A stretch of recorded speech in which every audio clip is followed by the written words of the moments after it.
pada sore hari ini ya Tuhan. Kami percaya bahwa Engkau Allah yang hadir di tengah-tengah kami. Berikan kami hati yang haus, berikan kami hati yang rindu untuk berjumpa dengan Engkau pada sore hari ini ya Tuhan. Dan biarlah Engkau yang memberkati setiap kami yang kami boleh mendengar akan suara Tuhan berbicara di dalam hidup kami.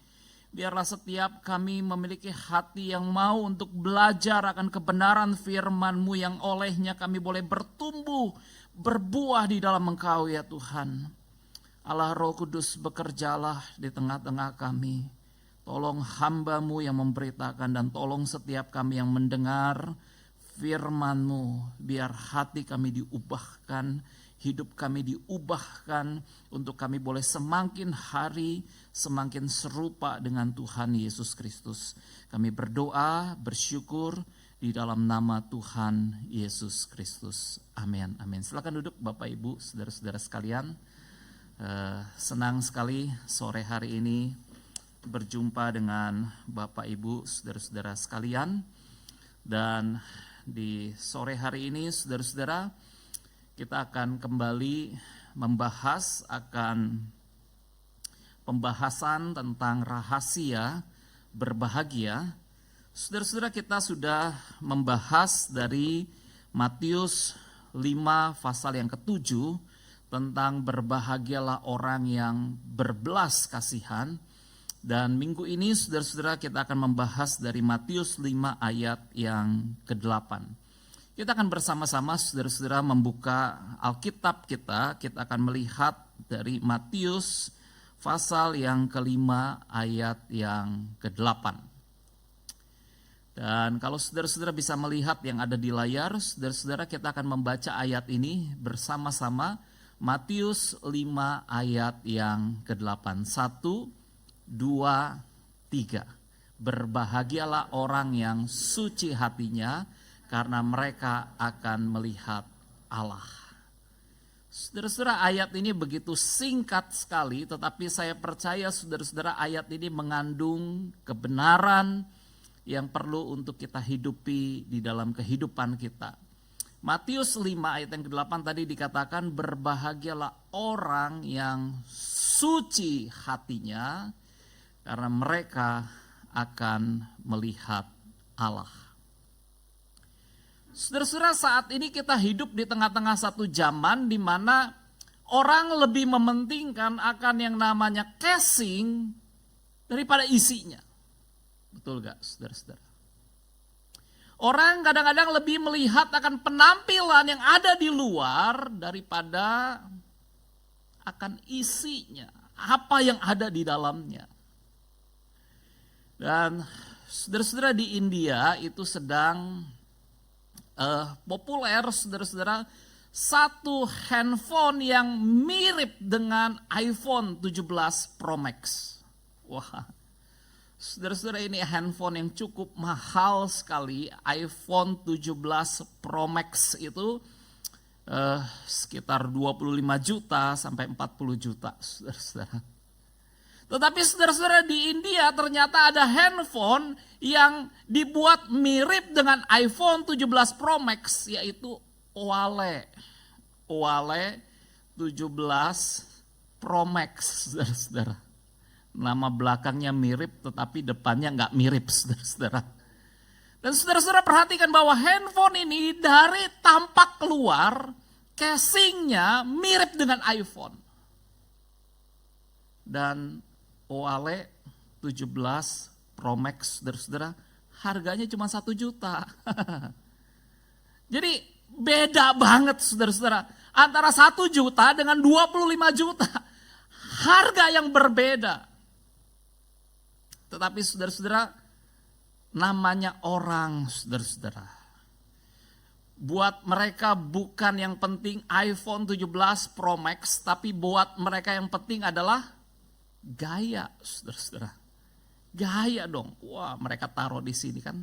Wait, iPhone 17 Pro Max. Oh bukan, Huawei 17 Pro Max saudara-saudara. Saudara-saudara bisa bayangkan mereka taruh di kantong celana mereka yang nampak seperti iPhone, Tetapi ternyata itu adalah oleh saudara-saudara 17 Pro Max. Manusia suka dengan apa yang namanya gaya. Apa yang nampak di luar, saudara-saudara, lebih disukai oleh banyak orang daripada apa yang sebenarnya di dalam. Saudara-saudara, di zaman Tuhan Yesus, pada waktu itu, saudara-saudara, orang-orang Farisi dan ahli-ahli Taurat, saudara-saudara, mereka lebih mementingkan akan penampilan lahiriah mereka daripada keadaan hati mereka. Dan orang-orang Farisi pada waktu itu, saudara-saudara, mereka melihat bahwa kesucian itu adalah kegiatan ritual keagamaan, bukan masalah hati mereka di hadapan Tuhan. Oh, saudara-saudara, kalau kita melihat akan kehidupan daripada orang-orang Farisi, pada waktu mereka berdoa di bait Allah. Dan di bait Allah itu tentu banyak orang, saudara-saudara. Dan mereka melihat akan seorang pemungut cukai. Maka saudara-saudara, apa yang didoakan oleh orang-orang Farisi ini, saudara-saudara, orang-orang Farisi ini mereka berdoa seperti ini, Tuhan, aku bersyukur aku tidak seperti pemungut cukai ini. Ampun, saudara-saudara, kalau saya ada di bait Allah, saya bilang, orang Farisi, kamu gak ngaca dengan hidupmu. Kamu bandingkan dirimu dengan pemungut cukai itu, memang kamu kelihatan lebih baik. Tetapi saudara-saudara, apa yang dikatakan oleh orang-orang Farisi pada waktu itu? Dia berdoa di dalam doanya, Tuhan, aku bersyukur aku tidak seperti pemungut cukai ini.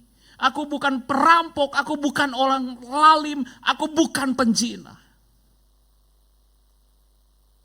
Saudara-saudara, orang Farisi ini menambahkan pemungut cukai itu sebagai orang penjina.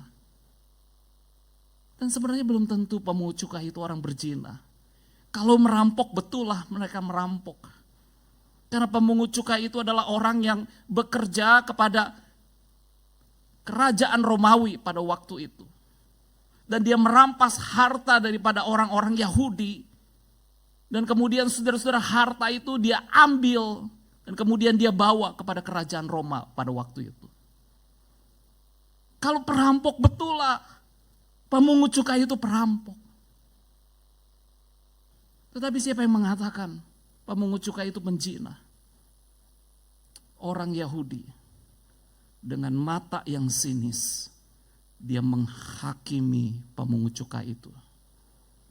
Dia merasa dirinya lebih baik daripada pemungut cukai itu. Tetapi saudara-saudara, bukankah Alkitab mengatakan kepada kita, Tuhan tidak membenarkan akan apa yang dilakukan oleh orang-orang Farisi itu. Di waktu yang lain, saudara-saudara, Yesus mengatakan tentang orang-orang Farisi. Mereka suka berdoa di pinggir-pinggir jalan. Ngapain berdoa di pinggir jalan? Supaya mereka dilihat oleh orang. Saudara-saudara, itulah kerohanian daripada orang-orang Farisi. Mereka melihat kesucian itu untuk apa? Untuk mereka tampak baik di luar. Untuk apa? Untuk mereka lebih baik daripada orang lain. Oh, saudara-saudara, begitu kacaunya akan pemikiran daripada orang Yahudi. Akan pemikiran daripada ahli-ahli Taurat pada waktu itu. Mereka melihat kesucian di dalam praktek-praktek keagamaan yang hanya untuk dilihat oleh orang dan bukan dilihat oleh Allah. Saudara-saudara, apa yang kita bisa katakan tentang orang-orang Farisi ini, saudara-saudara? Yesus mengecam akan perbuatan mereka. Di dalam Matius pasal yang ke-23. Saudara-saudara, Yesus mengatakan, celakalah kamu, hai ahli-ahli Taurat dan orang-orang Farisi. Hai kamu orang-orang munafik, sebab cawan dan pinggan kamu bersihkan sebelah luarnya, tetapi sebelah dalamnya penuh rampasan dan kerakusan. Oh saudara-saudara, kalau saya mendengar akan kata-kata Yesus kepada saya, celakalah kamu Robert. Wah, saudara-saudara, maka pada waktu itu hancurlah hati saya. Saudara-saudara, seperti mata panah di mana Yesus memanah akan hati daripada orang-orang Farisi pada waktu itu. Celakalah kamu, hai orang-orang Farisi. Dari tampak keluar kamu baik. Kamu berdoa di tikungan-tikungan jalan. Kamu memberi sedekah untuk dilihat oleh orang lain. Dari tampak keluar kamu baik. Tetapi di dalam hatimu kamu penuh dengan perampasan. Di dalam hatimu penuh dengan keserakahan. Di dalam hatimu penuh dengan segala kejahatan. Oh saudara-saudara, itu adalah kata-kata yang menghancurkan hati orang-orang Yahudi pada waktu itu seharusnya. Itu adalah kata-kata yang seharusnya menghancurkan orang-orang Farisi pada waktu itu. Yesus katakan kepada orang-orang Farisi pada waktu itu, celakalah kamu, hai orang-orang munafik. Saudara-saudara, apa yang kita pelajari tentang hati yang suci? Di poin yang pertama ini, saudara-saudara, orang yang suci hatinya adalah orang yang tidak munafik. Orang yang tidak menyembunyikan dosa dengan perbuatan baiknya. Ada baiknya kita membaca poin 1 ini, saudara-saudara. Ya, kita membaca bersama-sama 1, 2, 3. Orang yang suci hatinya adalah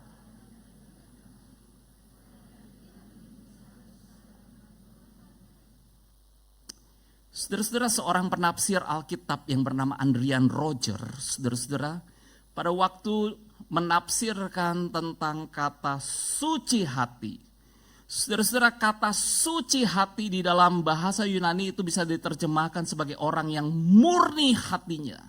Saudara-saudara, kata murni itu berasal daripada kata Yunani kataros. Kataros, saudara-saudara, menurut Adrian Rogers, ide dasarnya adalah integritas, ketulusan hati sebagai lawan dari kemunafikan, hati ganda, hati yang terpecah.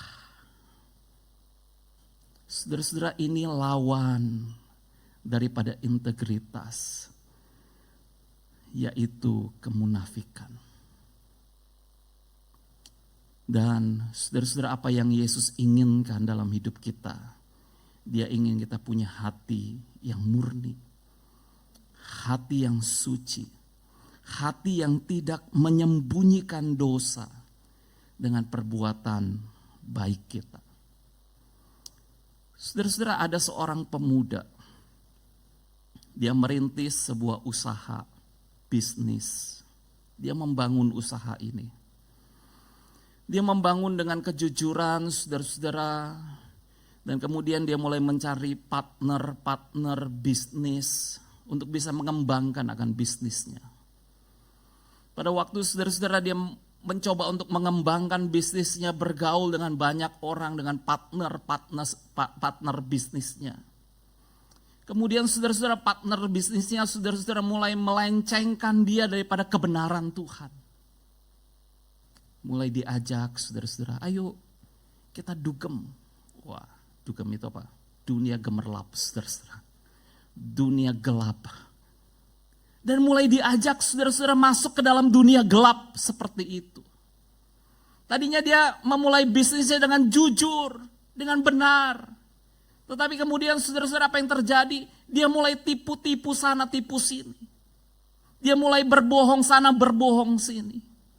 Dia mulai pakai jurus, saudara-saudara. Untuk apa? Untuk mencapai keuntungan yang lebih besar. Saudara-saudara, pemuda ini sadar. Dia sudah bersalah. Dia sudah berdosa. Tetapi apa yang dilakukan oleh pemuda ini, saudara-saudara? Yang dia lakukan adalah, sudah. Memang di dunia bisnis harus seperti itu. Yang penting aku di gereja berbuat baik. Wah, jadi tiap minggu dia datang ke gereja, saudara-saudara. Tiap minggu dia pelayanan di gereja, saudara-saudara. Di gereja bilang apa? Haleluya. Di luar, haleluya, saudara-saudara. Di gereja, saudara-saudara, suci, suci, suci, kudus, kudus, kudus. Di luar, saudara-saudara, rokok kudus, saudara-saudara. Saudara-saudara, puji Tuhan, pemuda ini, dia disadarkan oleh Tuhan. Seorang teman, saudara-saudara, datang, ngobrol dengan dia. Brother, kamu dahulu adalah anak yang baik. Kamu dahulu cinta Tuhan. Aku tahu bagaimana kehidupanmu dahulu. Tapi aku rasa, brother, kamu sekarang sudah jauh dari Tuhan. Hidupmu ada yang gak beres. Di gereja kamu kelihatan baik. Tapi aku lihat ada yang tidak beres dengan kehidupanmu. Maka saudara-saudara temannya mengatakan kalimat ini. Kamu tahu, kamu sudah dibeli. Dibeli oleh darah Kristus dan harganya telah lunas dibayar oleh kematian Tuhan Yesus di kayu salib. Karena itu, kamu perlu muliakan Allah dengan tubuhmu. Oh saudara-saudara, kalimat itu saudara-saudara adalah kalimat yang menyadarkan akan pemuda ini. Dia sadar, saudara-saudara, di masa kecilnya dia pernah angkat tangan dan dia menyerahkan hidupnya kepada Tuhan Yesus. Dan dia berkata, aku mau cinta Yesus selama-lamanya. Apapun yang terjadi dengan hidupku, aku mau tetap cinta Yesus, aku mau tetap ikut Yesus.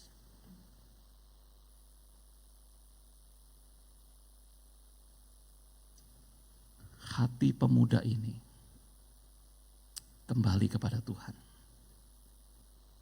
Dia menanggalkan kemunafikannya.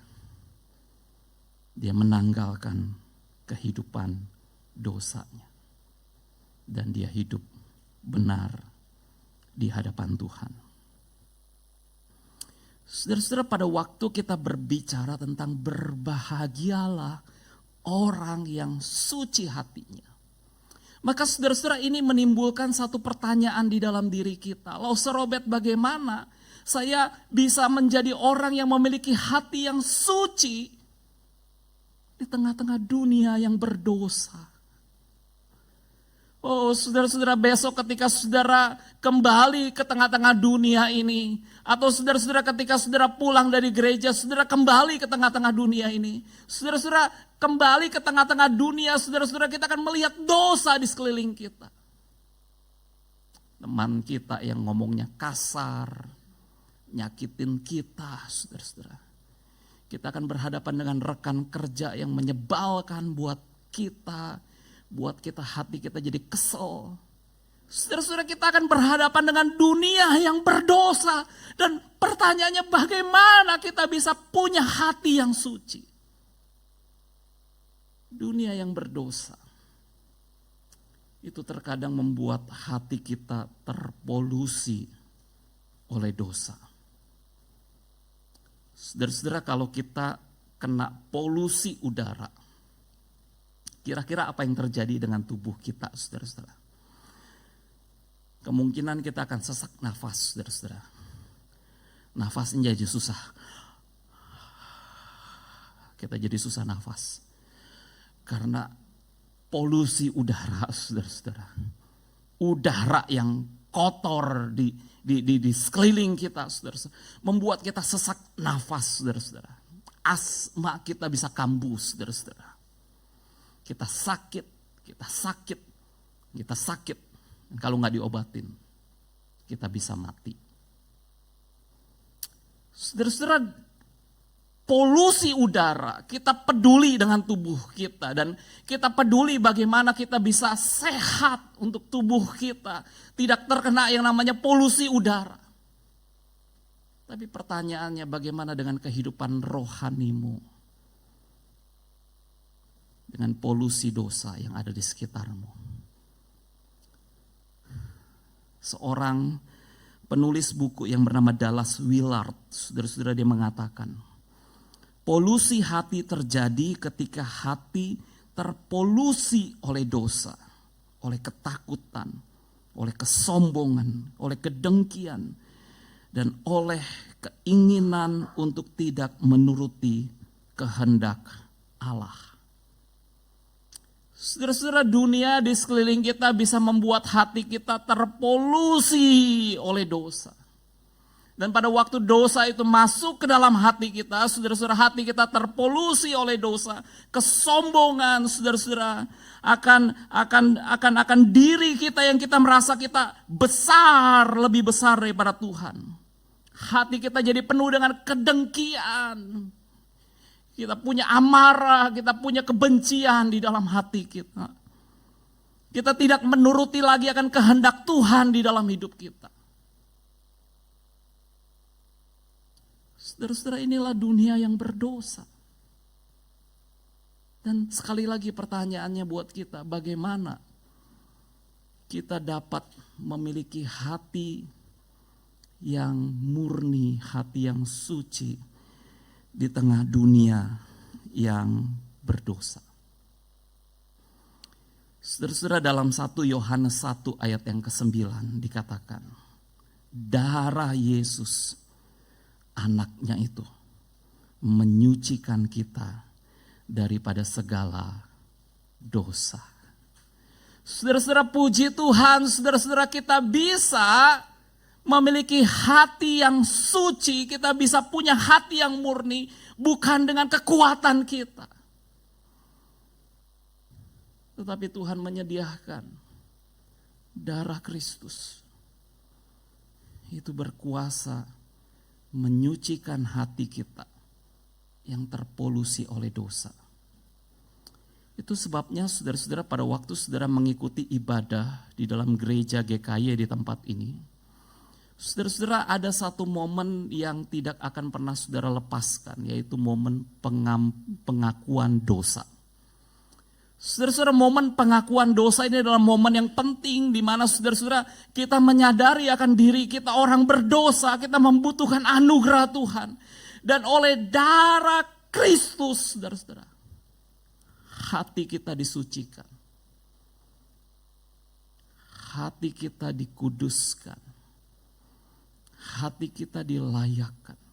Untuk apa? Untuk kita bisa berjumpa dengan Tuhan. Darah Kristus itu berkuasa untuk menyucikan, mengampuni dosa-dosa kita. Itu sebabnya saudara-saudara, kita melihat di poin yang kedua ini. Saya mencatat, orang yang suci hatinya adalah orang yang hatinya disucikan oleh darah Kristus. Amin, saudara-saudara. Seorang yang bernama Martin Luther, saudara-saudara, dia satu kali bermimpi. Dan di dalam mimpinya, saudara-saudara, dia bertemu dengan iblis. Serem banget lause. Martin Luther suka begitu, saudara-saudara. Ketemu dengan iblis, berperang dengan iblis. Nah, saudara-saudara, pada waktu Martin Luther di dalam mimpinya dia bertemu dengan iblis, saudara-saudara, memperhadapkan kepada Martin Luther segulungan besar tentang dosa-dosanya. Dosa kesombongan, dosa iri hati, dosa kemarahan, dosa-dosanya, dosa ini, dosa itu, dosa ini, dosa itu. Saudara-saudara, apa yang dilakukan oleh Martin Luther? Martin Luther hanya mengakui setiap dosanya dan tidak menyangkal satupun. Martin Luther menyadari dirinya adalah orang berdosa. Tetapi ini yang dilakukan oleh Martin Luther. Dia menuliskan 1 Yohanes 1 ayat yang ke-7.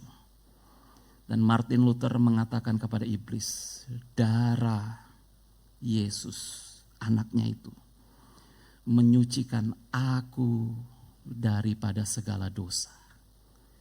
Darah Yesus, anaknya itu, menyucikan aku dari segala dosa. Saudara-saudara, puji Tuhan bahwa darah Yesus itulah yang berkuasa menyucikan kita daripada segala dosa. Di tengah-tengah dunia yang terpolusi oleh dosa ini, saudara-saudara, ada darah Kristus yang tersedia. Menyucikan kita dari segala dosa. Sebuah lagu, saudara-saudara, dalam KPPK mengatakan ada kuasa dalam darahnya. Dikatakan saudara-saudara di dalam lagu ini, maukah engkau bebas dari dosa? Dalam darahnya ada kuasa. Dan menangkan segala nafsu jahat, ajaiblah kuasa darahnya. Di refnya dikatakan, ada kuasa dalam darahnya, dalam darah domba Allah. Maukah engkau bebas dari nafsu? Dalam darahnya ada kuasa. Saudara-saudara, darah Kristus tersedia ketika kita datang mengaku segala dosa kita. Dia akan menyucikan hati kita. Hati kita yang terpolusi oleh dosa disucikan oleh darah Kristus. Hal yang ketiga, saudara-saudara, kita akan melihat berkat apa yang kita terima, saudara-saudara, pada waktu kita menjadi orang yang punya hati yang suci. Alkitab katakan, saudara-saudara, berbahagialah orang yang suci hatinya karena akan melihat Allah. Oh, saudara-saudara, inilah berkat yang Tuhan berikan buat setiap kita. Pada waktu kita punya hati yang suci, kita akan melihat Allah. Melihat Allah itu apa? Bukankah tidak ada seorang pun yang dapat melihat Allah? Melihat Allah itu apa? Saudara-saudara, melihat Allah itu artinya adalah di mana kita mengalami kehadiran Allah di dalam kehidupan kita. Dan kita akan melihat Allah muka dengan muka ketika kita berjumpa di surga yang kekal. Kita akan melihat Allah muka dengan muka. Saudara-saudara, bukankah itu menjadi satu kerinduan kita sebagai orang percaya? Kita akan melihatnya muka dengan muka. Dan Alkitab katakan orang yang suci hatinya akan melihat Allah.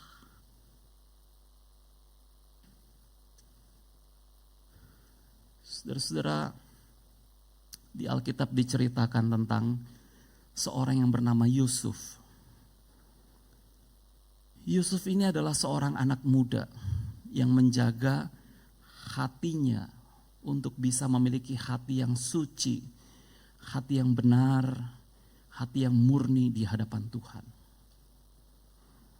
Dan satu kali, saudara-saudara, pada waktu Yusuf bekerja, dia digoda oleh istri Potifar. Kita sebut dia sebagai Tante Pot. Jadi saudara-saudara, Tante Pot ini dia goda Yusuf. Sup, ayolah, tidurlah dengan aku. Bukan sekali, saudara-saudara. Beberapa kali. Tante Pot, dia lihat Yusuf. Sup, ayolah, tidurlah dengan aku. Tapi Yusuf berkata, bagaimana mungkin aku berbuat dosa yang begitu besar di hadapan Allah? Saudara-saudara, Yusuf menjaga akan kemurnian hatinya. Dia menjaga akan kesucian hatinya untuk tidak tercemar oleh dosa. Dan Alkitab bilang apa? Orang yang menjaga hatinya, orang yang suci hatinya, dia akan melihat Allah. Dan puji Tuhan saudara-saudara, karena Yusuf menolak godaan daripada tante Potifar, Yusuf difitnah sama tante Potifar. Oh, tante Pot bilang, Potifar, Yusuf dia mau memperkosa aku. Wah, saudara-saudara, habislah riwayat Yusuf, saudara-saudara. Yusuf ditangkap. Oh Yusuf, kamu gak tahu diri, kamu mau memperkosa istriku. Tapi sebenarnya Yusuf difitnah, saudara-saudara. Dan dijebloskan Yusuf ke dalam penjara. Tunggu sebentar, saudara-saudara. Orang yang suci hatinya akan melihat Allah. Tapi kok Yusuf masuk ke penjara? Kok Yusuf difitnah? Timbul satu pertanyaan di dalam diri kita. Di mana Allah? Di mana Allah? Bukankah dia jaga hatinya untuk suci? Bukankah dia jaga hatinya untuk murni? Dan kalau orang yang punya hati yang suci, dia akan melihat Allah. Di mana Allah? Kenapa Yusuf masuk ke dalam penjara? Well, ini kebenarannya, saudara-saudara. Alkitab katakan, tetapi Tuhan menyertai Yusuf. Sekalipun Yusuf ada di dalam penjara, Tuhan menyertai Yusuf. Sekalipun penjara tampak seperti neraka, tetapi ketika Tuhan menyertai Yusuf, penjara yang seperti neraka itu menjadi seperti surga karena ada Tuhan yang menyertai Yusuf. Sehingga Alkitab katakan apa kepada kita? Alkitab katakan Yusuf menjadi kesayangan kepala penjara itu. Kok bisa? Karena Tuhan menyertai kehidupan Yusuf. Tapi kan gak enak Lause di dalam penjara, enggak. Tetapi Tuhan menyertai Yusuf. Dan dalam satu malam, saudara-saudara, Yusuf tiba-tiba dipanggil dan kehidupan Yusuf berubah drastis 180 derajat, saudara. Dari seorang narapidana menjadi seorang penguasa di tanah Mesir. Saudara-saudara, Yusuf diminta untuk menafsirkan mimpi raja pada waktu itu. Dan Yusuf ketika dia menafsirkan mimpi raja, Yusuf diangkat menjadi penguasa di tanah Mesir. Dalam semalam, saudara-saudara, kehidupan Yusuf berubah dari seorang narapidana menjadi seorang penguasa di tanah Mesir. Siapa yang membuat perubahan di dalam kehidupan Yusuf? Karena Tuhan menyertai Yusuf. Yusuf melihat Tuhan menyertai kehidupannya. Hari ini saudara-saudara, mungkin saudara berkata, Lause, saya sedang susah. Hidup saya sedang hancur. Saudara-saudara, seberapa hancur hidupmu kalau kamu melihat, tetapi Tuhan menyertai hidupmu. Tuhan bisa pulihkan hidupmu. Kalau saudara-saudara merasa hari ini Lause hidup saya sedang jatuh.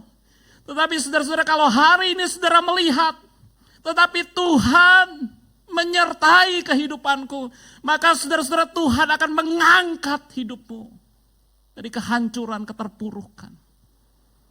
Tuhan sanggup pulihkan hidupmu. Tuhan sanggup berikan masa depan hidupmu. Pertanyaannya, apakah kamu punya hati yang suci? Apakah kamu melihat Tuhan menyertai hidupmu. Kita tundukkan kepala, kita berdoa. Bapa, bersyukur buat kebenaran firman-Mu. Seringkali ya Tuhan, ketika kami diperhadapkan dengan hal-hal yang sulit di dalam kehidupan kami, kami rasanya ingin menyerah, kami rasanya ingin give up, kami gak mampu. Tapi hari ini kami mau melihat Tuhan, Tuhan yang menyertai kehidupan kami. Apapun yang terjadi, kami mau hidup bersama dengan Tuhan. Berkati kebenaran firman-Mu ya Tuhan. Di dalam nama Tuhan Yesus Kristus kami berdoa. Amin.